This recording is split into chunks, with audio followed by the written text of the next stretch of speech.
Starting off this countdown, we have the missing couple. Back on August 15th, 1942, husband and wife Marcelin and Francine Dumoulin of Switzerland went out to milk their cows and never returned home. Their 7 children wondered what happened to them for years, and they never gave up hope.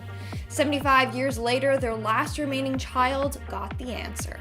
Their bodies were found frozen in the Alps after a glacier covering them melted.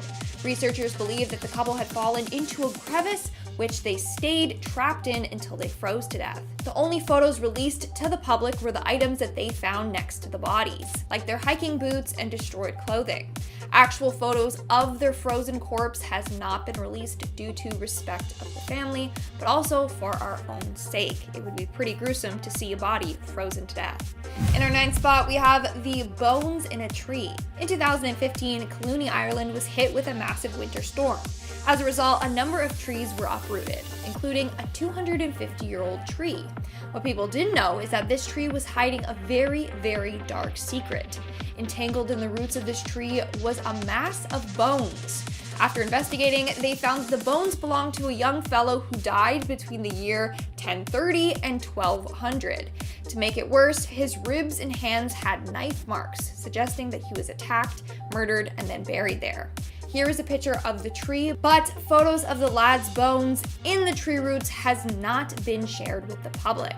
In our 8th spot today, we have the bog bodies. This discovery actually happened quite recently in terms of archaeology. It just happened over 15 years ago. A group of archaeologists were exploring an area in Scotland when they came across a number of bodies. But these were unlike any skeletal remains that they have ever seen before.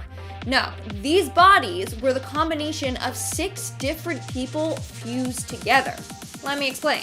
The bodies were of one female and one male, who died about 3,000 years ago. But because of the state that they were in, it's believed that their bodies were thrown into a bog where they mummified for about 300 to 600 years, and then after that they were actually taken out and buried. So that right there is commitment. After analyzing the bodies, they realized that the woman's jaw was way too large for her skull, and the man's limbs were all off. Well, it turns out the female was combined with body parts from several others that died around the same time as her, whereas the male had body parts from people who died hundreds of years before him. And the bones weren't just pushed in together, they were actually attached properly. This has still baffled researchers. They literally found a bunch of Frankenstein bodies or something, and we don't know how they were created. Was this part of some weird ritual? Was this the works of a serial killer? Or did the bog somehow fuse them together? Honestly, we might never know. The medieval home for nuns. Back in 2015, British archaeologists made a pretty disturbing discovery that left them speechless. Over in Oxford, England, while excavating Littlemore Priory, which is a medieval home for nuns, they found 92 skeletons. These skeletons date back to between 600 and 900 years old. Lead archaeologist Paul Murray said, and I quote, "We knew the church was there and we knew we could find something, but the number of burials was a real surprise." Some of the remains they found belonged to a person with leprosy, who most likely was shunned because of their disease. They also found a skull from someone who died from blunt force trauma to their head, and a nun that was buried face down. Face down burials were meant for people who were either witches or accused of witchcraft or a sinner. In this case, they think that that nun was promiscuous and was getting on with priests, which is a sin, and so she was killed and buried with her face down. Photos from the site have not been released due to how unsettling they are. In our 6th spot, we have the Pit of Amputated Arms. In 2015, a team working in France got a terrifying glimpse into the past after stumbling upon this next discovery. They found 7 severed arms that had been brutally chopped off, probably when the victims were still alive, and then the arms were thrown into the bottom of a pit. The pit and arms date back to 6,000 years ago, and researchers believe that the arms belonged to farmers. To make matters worse, the arms were at the bottom of the pit, and on top of it were dozens of bodies just piled on. The bodies on top still had their arms attached, so they weren't the victims of the severed arms. But they had their skulls crushed in. It's still not clear what happened to these people. We don't know who killed them or why their arms were removed in the first place. All we know is that it's evidence of a horrible massacre. We are now at our 5th and halfway mark with humans eating other humans. In 2019, archaeologists working at a site in southwest Germany came across 1,000 human remains. The remains were unearthed near a village from a 7,000-year-old human burial site. Now, archaeologists come across bones all the time. To them, it's no big deal, but these bones were. These people weren't just killed, they had their skulls scraped clean. The ribs had been peeled from the vertebrae, and some of the bones were snapped in half and their marrow had been sucked out. So this was evidence that humans attacked them, killed, and then ate them. Moving on at number 4, we have the witch bottle. Back in 2019, a number of artifacts known as the witch bottle were found in homes in England. One of them was found in a chimney of a pub during demolition. Now, witches' bottles are really quite strange. The one in the chimney contained fish hooks, human teeth, and urine. Other bottles have been composed of fingernails, human hair, bent pins, nails, shards of glass, and thorns. Typically, they are found in churchyards, riverbanks, or old buildings. They were made as a way to ward witches off. Apparently, the urine attracted the witches to the bottle, and then they would be trapped by the pins or the other sharp objects. I mean, it's kind of cool, but also it's definitely a strange find. Moving on to number 3, we have the whale vertebra. Archaeologists excavating a Scottish Iron Age site in 2016 came across something they never thought in a million years they would find. They found a hollowed out whale vertebra that was then filled with a human jawbone and the remains of 2 newborn lambs. Definitely an interesting collection of things. These items date back to about the mid-2nd century AD, and to this day, it still baffles scientists. Did the people back then hunt down this whale, or was it washed up on shore? The bigger question is why? Why did they take it, hollow it out, and then put things inside? And whose skull is that? Not only that, but the whale vertebra was held in place by a pair of red deer antlers and a large grinding stone. So this mystery just keeps getting weirder and weirder. In our second spot, we have the shackled skeletons. In 2016, a number of archaeologists were excavating a site in Athens, Greece, when they came across something straight out of a horror film. They found a group of 80 skeletons chained up with iron shackles around their wrists. To make matters worse, the skeletons had a terrified expression plastered on their faces. Their necks were flexed and their jaws hung open wide. Studies showed that all the skeletons were males who suffered horrific deaths. These skeletons belonged to prisoners from around 650 BC. Their death was very gruesome. They were all chained up, and then an executioner went down the line killing these men one by one, while the others watched, just waiting their turn. So no wonder why they look like they're screaming for their lives, because they probably were, and that is absolutely horrifying. And in our number 1 spot today, we have the hollowed out tree trunk. In 2019 in Switzerland, archaeologists stumbled upon an Iron Age Celtic woman placed inside of a hollowed out tree trunk. This acted as her coffin. She was placed there in a dress made out of sheep's wool, a sheepskin coat, and shawl. She was also buried alongside amber and glass necklaces, bronze bracelets, and other valuables, meaning she must have been a very important figure of her time. Archaeologists found the grave while renovating a school complex, and they were completely stunned, as anyone would be. Imagine being like, oh, what a nice tree trunk. Wait, there's a body in there. That's how I imagine their reaction was. Photos have not been released to the public, only animated, reenactment photos have. Starting off this countdown, we have the dog bones. In 2012, archaeologist Karina Gutierrez was excavating a site between the zebra and hippo pens of a zoo in Peru when she came across something very gruesome and shocking. She unearthed more than 100 dogs resting alongside hundreds of humans. This site is said to be more than 900 years old. The human remains showed signs of torture and violence, suggesting that they died a gruesome death. The dogs, on the other hand, were ritually strangled. It's thought that they were buried alongside their owners as part of a ceremony. This is a very, very dark thing to come across. Coming in at number 9, we have the impaled heads. In 2009, a new railway bridge was being created in Sweden's Motala Strom River. That's when archaeologists started to unearth artifacts that were thousands of years old. Over the next few years, more and more artifacts were found in that area. You got animal bones, to tools made from animal bones, to remnants of human skulls, and lastly, mounted skulls. This is said to be the most grisly thing that archaeologists in that area have found. So the skulls were 8,000 years old and were impaled on wooden stakes. All skulls were missing their jawbones and had shown signs of trauma. The male skulls had blunt force trauma to the top of the head, while the female skulls had trauma to the sides and back of their head. But that's not the way that they died. Studies had shown that the wounds had healed, so they did not die immediately after sustaining those injuries. Then at some point, the victims' heads were chopped off and placed on stakes and then submerged underwater in the middle of the lake. They were placed on a stone platform surrounded by animal bones. Again, this is a very traumatizing thing to come across. In our 8th spot, we have the witch prison. In 2016, historians were restoring St. Mary's Chapel at the Kirk of St. Nicholas when they found a weird ring mounted into the wall. Dr. Arthur Winfield, who was leading this project to restore and preserve the chapel, was pretty skeptical about this ring. At first, he thought it was nothing. But then he decided to do some digging. He checked out the city's archives, and that's when he discovered the chapel's dark past. Back in 1597, the church played a crucial role in the Great Witch Hunt. The witches were taken to the chapel and chained up to this ring.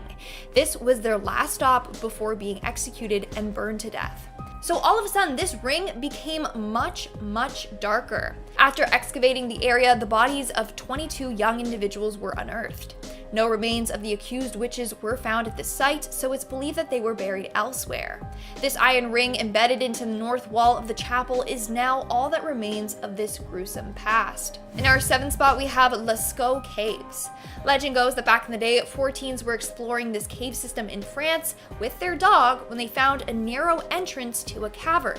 Being brave, they entered, and that's when they found an archaeologist's dream. The cavern was filled with prehistoric cave paintings. These paintings are 15 to 17,000 years old and depict a series of images including tons of animals. In total, there are 600 wall paintings covering the interior walls and ceilings of this cave. In 1948, this site was open to the public. People were welcome to come into the cave and see the beautiful paintings. But in 1963, it had to be closed. The artificial light was fading the vivid colors of these paintings. It also caused algae to start growing over them. So in order to preserve the history, no one is allowed to visit there. In fact, only a small number of scientists are allowed in, but they only have a few days a month to be in there. Other than that, they are kept locked away. Moving on to number 6, we have the East Kirk of St. Nicholas. So over the years, more work has been done on the Kirk of St. Nicholas. In 2006 and 2007, it was the site of a major archaeological excavation. Basically, they were excavating the site before the restoration work could be done. Well, upon doing so, they came across the remains of more than 2,000 people. 1,000 were the remains of entire skeletons, so they weren't missing any parts. It's believed that most of the bodies were buried before the 1560s, because after that, the Protestant Reformation in Scotland banned the burials of people inside churches. They also found the graves of 9 young individuals whose body had been laid out together, forming an arc shape. We are now at our 5th and halfway mark with El Dorado. The lost city of El Dorado is a famous myth that dates back to the 16th century. El Dorado is the name of a secret city of gold said to be located deep within South America. It's said to be filled with riches beyond your wildest dreams. When the Spanish conquistadors heard of this tale, they tried with all their power to find the city of gold. Alas, they were unsuccessful. But legend goes that archaeologists have discovered this city, and if they have, of course, they don't want this known to the public, at least not yet. Could you imagine what would happen if word got out that there is a city filled with priceless artifacts and gold? People would go nuts and totally ransack the place and ruin its beauty. So that's why it's believed that this place is being kept a secret. That is until they have removed all the treasures and have done all the research that they need to. Coming in at number 4, we have the ancient city of Aleppo. This is known as Syria's second city and is said to be among the world's oldest continuously inhabited cities. It's filled with ancient structures and has one of the oldest and biggest castles around the world. But here's the thing, this site is now an endangered World Heritage Site. The overpopulation and commercialization is taking a toll on this beautiful ancient city. The new developments and overcrowding have threatened the ancient cityscape, which is like every archaeologist's worst nightmare. Moving on to number 3, we have their labs. After a big dig, archaeologists bring their findings back to the lab. What happens there is pretty private. Every single artifact that they find is washed, dried, identified, labeled, and then cataloged. All of this is done with precision and care. Imagine how much crap they would get in if they dropped or broke an artifact. Obviously, for many reasons, archaeologists like to keep their lab a secret, and I don't blame them. Imagine your personal workspace being available for everyone in the world to see. Coming in at number 2, we have Dead Man's Island. The Dead Man's Island in the UK is now a forbidden island. No one is allowed to travel there unless you receive special permission, but no one wants to go there anyways. Not only is it rumored to be haunted, but it's filled with dead bodies. Basically, the island was the dumping ground for men and boys who died while on board prison ships. They didn't want to bring them back to the mainland, so they buried them on this island to prevent infectious diseases from spreading.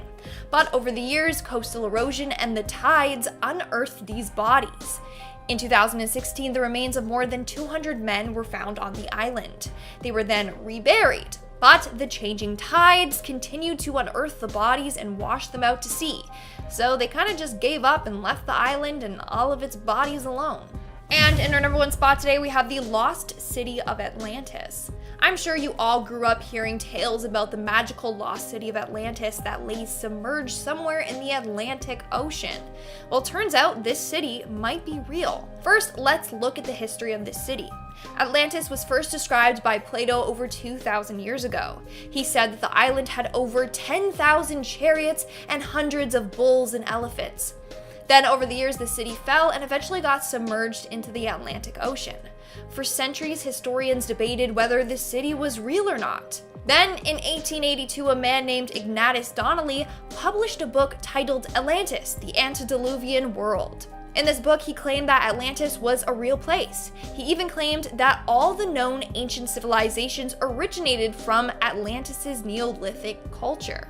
If this is real, then surely archaeologists and historians are madly searching for the city. In fact, they might have found it already, and similar to El Dorado, they are keeping it a secret. Starting off this countdown, we have Cleopatra's tomb. I'm sure you all have learned about Cleopatra and her relationship with both Julius Caesar and, of course, Mark Antony. She was an Egyptian icon known for her intelligence and beauty.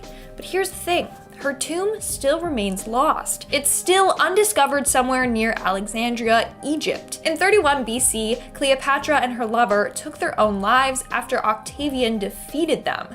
They rather die than be under his domination. The two were then buried together near a temple of the Egyptian goddess Isis. But the exact location of this tomb is still a huge mystery. And obviously, archaeologists are desperate to find it. But they are fearing the worst. They believe there's a high chance that the grave is already empty due to grave robbers. Moving on to number 9, we have King Tut's tomb. So let's stay in Egypt for a little bit longer as we dive into this next point. In 1922, King Tut's tomb was unearthed by Egyptologist Howard Carter and his crew. And that's when stories about the tomb being cursed took off. It said that whoever disturbs the rest of the king will be cursed. Several weeks after opening his tomb, Carter's team started to die mysteriously. And people were like, oh my god, this curse is real. Believe whatever. But it was discovered that his tomb was covered in 2 dangerous types of mold. These molds can cause reactions ranging from congestion to bleeding in the lungs. Hence why archaeologists need to be extremely careful when exploring the area. Not only that, but they believe that there's more to this tomb than they have discovered. There's evidence that King Tut was buried in a hurry.